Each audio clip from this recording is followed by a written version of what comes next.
காங்கிரஸ் கட்சியின் தமிழ்நாடு தேர்தல் ஒருங்கிணைப்பு குழு தலைவர் என்கிற பொறுப்பிலிருந்து மாணிக்கம் தாக்கூர் விலகிவிட்டார். தலைமையற்ற குழுவாக தேர்தல் ஒருங்கிணைப்பு குழு மாறியிருக்கிறது.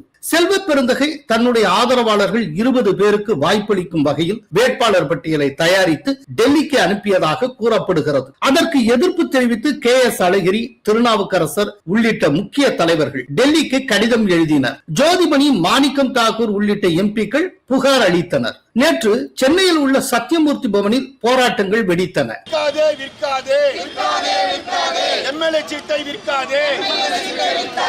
திருச்சி மாவட்ட சேவாதள தலைவர் லட்சுமி என்பவர் திடீரென தன் மீது டீசலை ஊற்றிக்கொண்டார். பேசி முடிச்சல இருமா, எத்தனை தான் கேக்குறேன். ஒவ்வொரு மாநில தலைவர் வருவாங்க, இப்படியே காம்பாங்க இருந்துட்டே இருக்கணுமா?